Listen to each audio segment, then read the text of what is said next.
Nicholas. What's How's it going, brother? How we doing, man? Doing good. Hey, question for you. So we're working on a potential project here.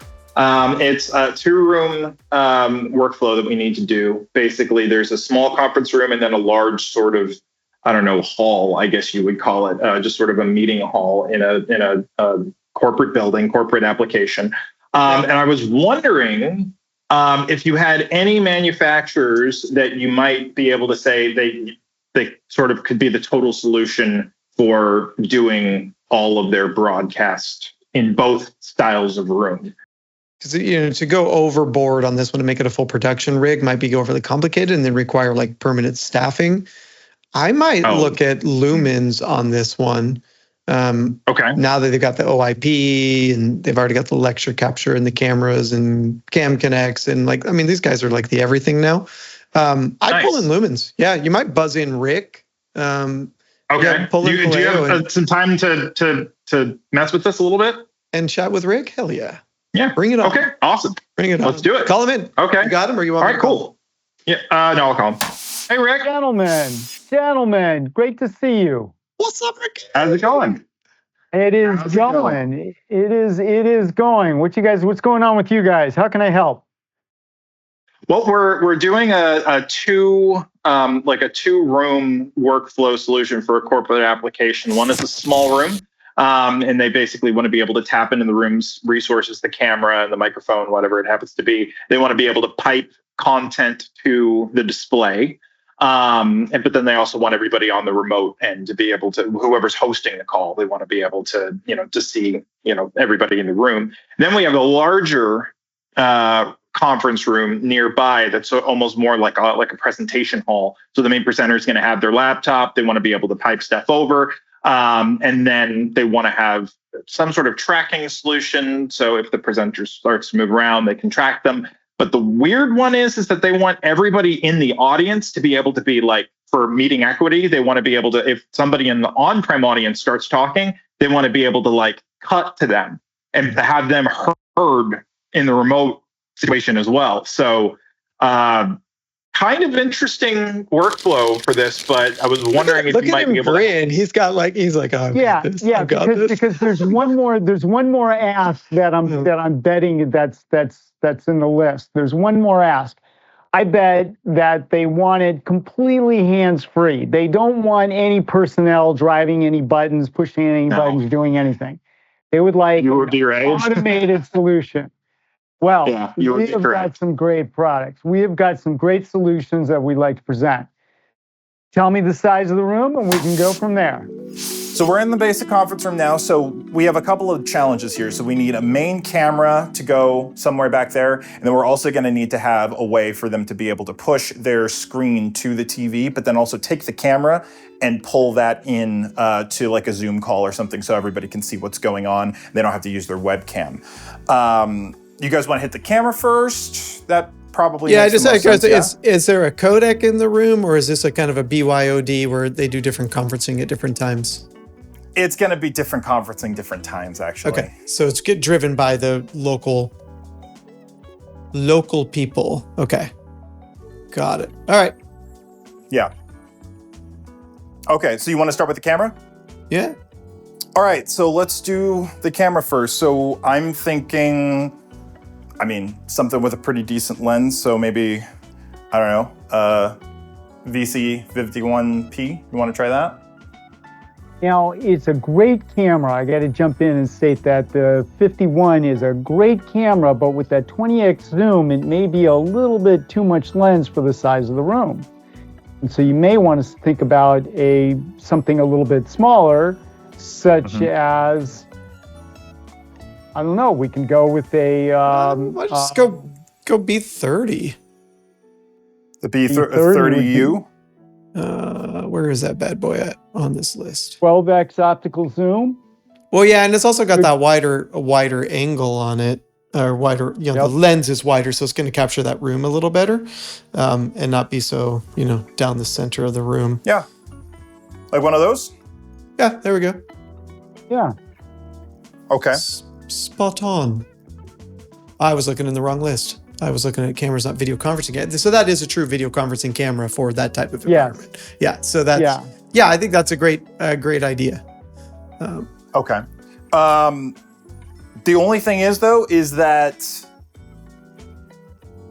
there an all-in-one, maybe a more all-in-one solution that we might be able to do here? We like our speaker bar here. What about an MS-10S? MS-10S is a great choice. It's a great choice because it has integrated voice tracking, a built-in beamforming microphone. We can even add an expansion microphone, and we've got that great camera in there. It's a 4K UHD wide-angle camera with auto framing, so it can actually pick up people in the room as they're speaking, get in there, focus in, frame them up. It's a great choice. Looks great too. Sounds great as well. No, and it makes sense because I was just going to ask from that size of room, what are they doing for audio? Because you don't want to be using the TV speakers in this case. You want to have something that's tied into the VC system. So that makes way more sense, Jordan, to go MS-10. Yeah. Perfect. No, I think that's a great plan. And then that'll allow them to be able to just sort of everybody to be heard without having to have additional conferencing mics and stuff placed throughout the room.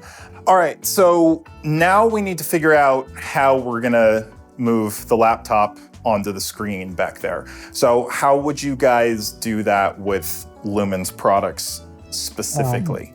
No brainer. We've got a great new release. Yeah. We've got a great new product coming out with our OIP N series.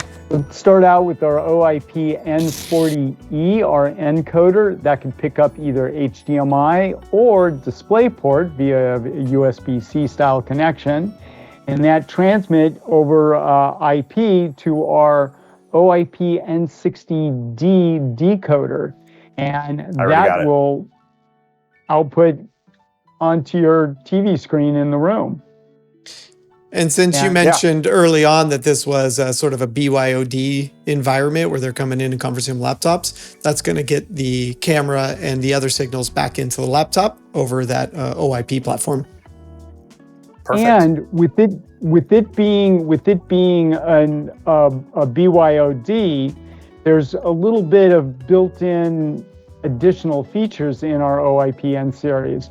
So while our decoder is feeding an HDMI feed into the TV, it can pick up a USB conference camera as a source, extend it over IP, and allow your conferencing CPU that you're connected via USB to utilize that. So you have that single connection to our encoder that's both encoding the output of the laptop, at the same time receiving the USB camera into its meeting of choice.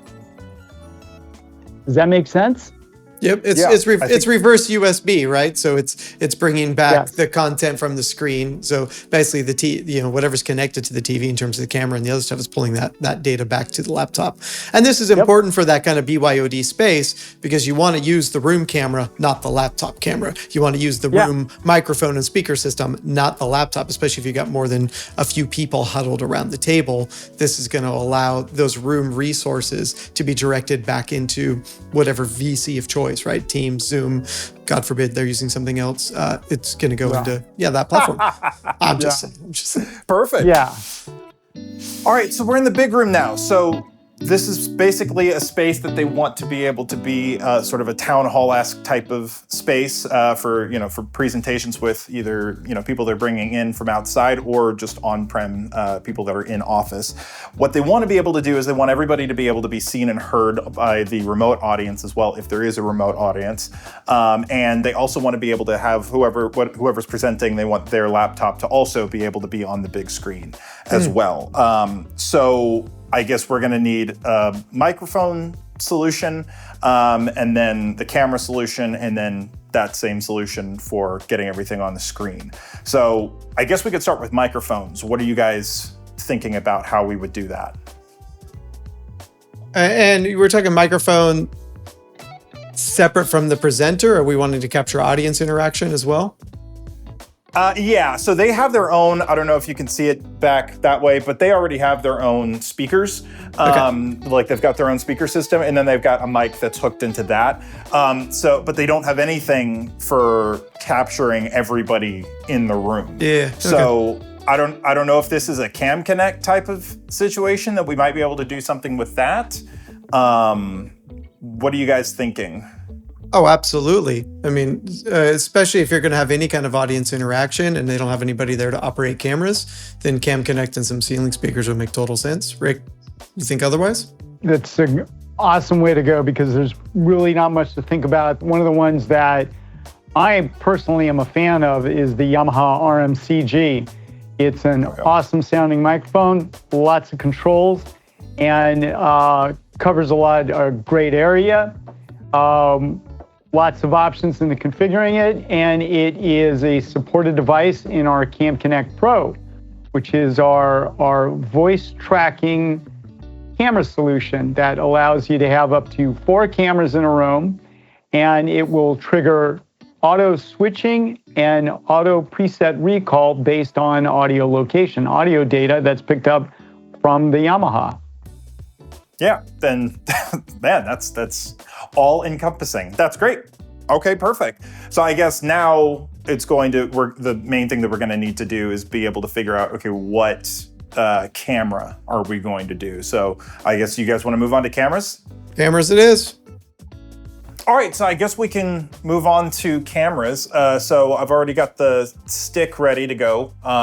So, I mean, I think that's going to be the easiest thing is mounting these from upside down. So I'm thinking potentially we could go with the A61PN. Huge lens, huge sensor.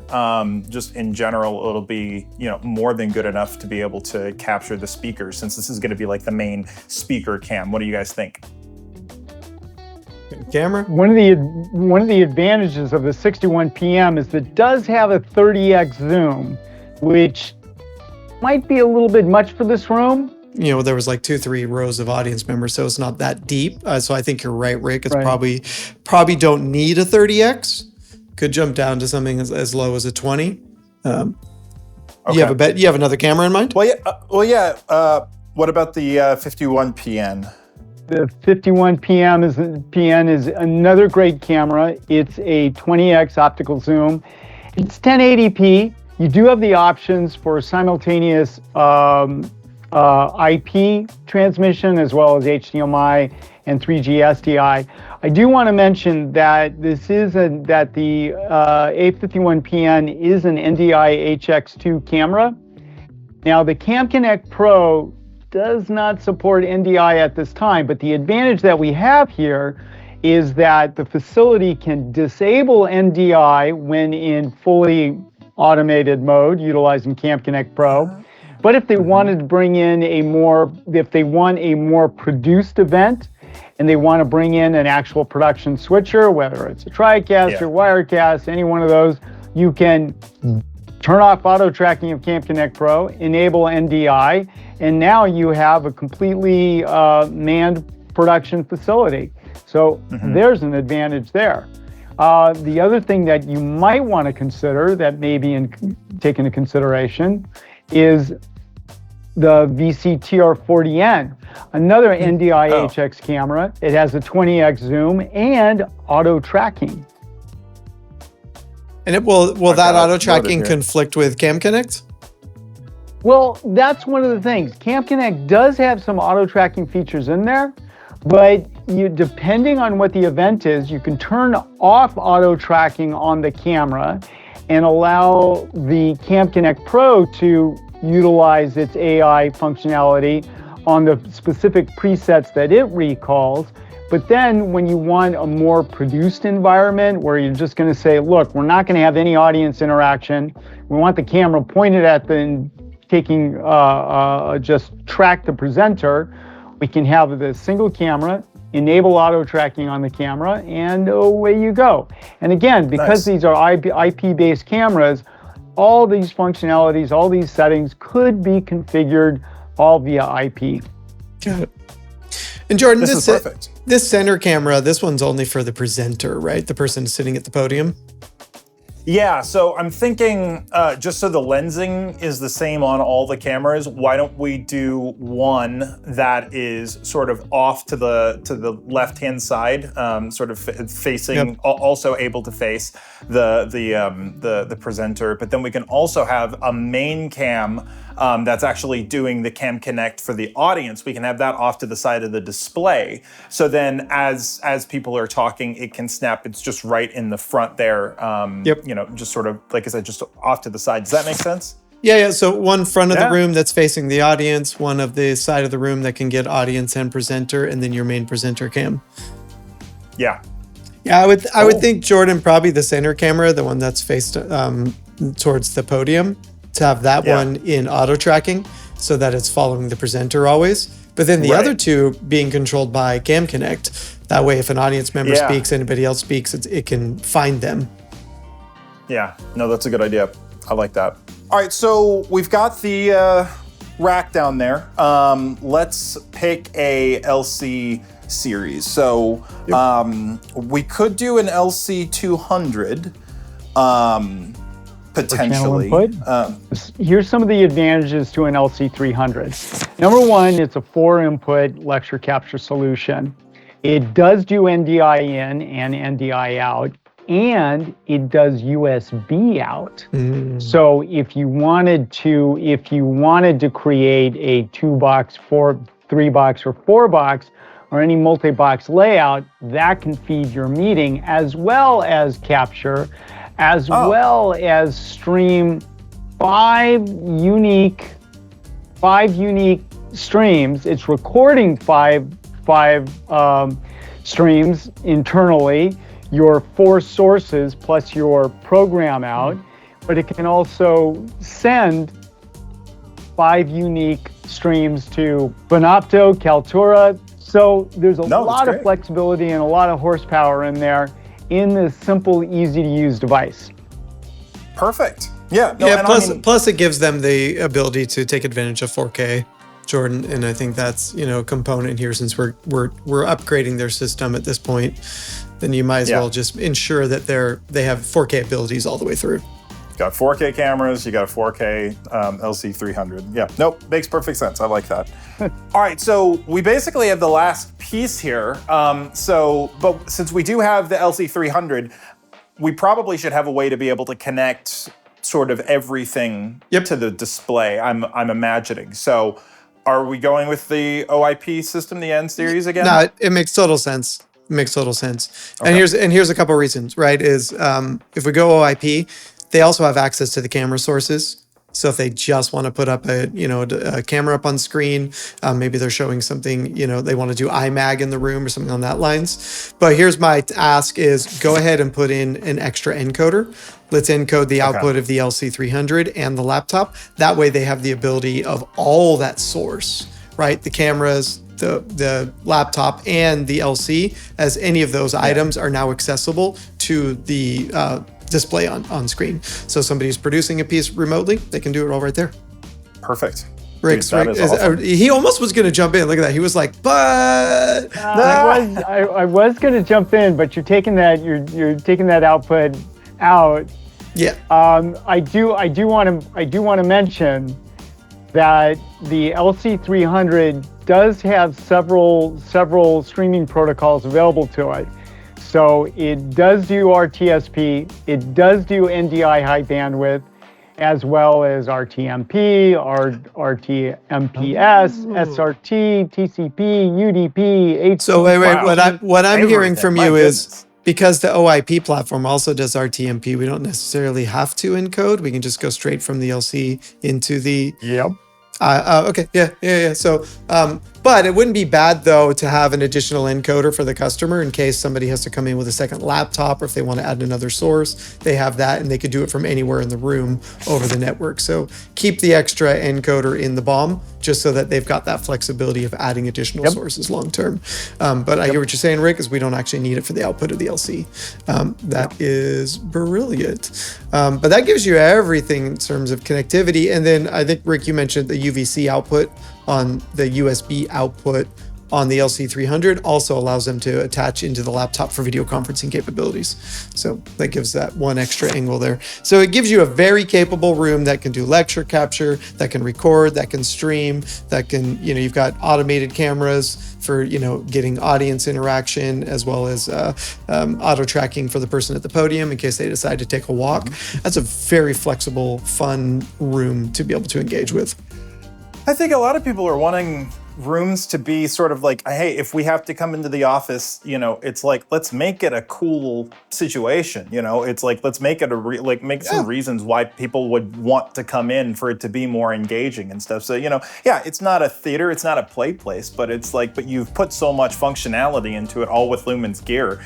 I think it would be a reason for people to want to come. And at that same token, I think we've all gotten used to this concept of interactivity or connectivity with all the people. And it's like the people outside the conference have a much easier time engaging than the people in the room, right? So now with this, we have the ability to zone in on the people talking in the room. So if somebody from the audience wants to say something, but we also don't have to wait for somebody to run over there with a mic and say, oh, here's your mic, say that again. It's the ceiling speakers will capture all of that so that there isn't any kind of like, oh my gosh, where's the producer? Did somebody unmute them? It's like, nope. Join the conversation, be part of the process. And it just allows for much more seamless collaboration in that way. Killer. I think we've got the entire. Is that all you guys need me for? Can I get back to work? I mean, I got. Fine if you must. But this has been fun, guys. Awesome. Well, call me anytime you want to break one of these down. I love it. You got it. Thanks, guys. This was very, very well done. I think this is a perfect solution that we need to do more of. Yeah, absolutely. You might hear a call from us again very, very soon, right? I'm always happy to help. Awesome.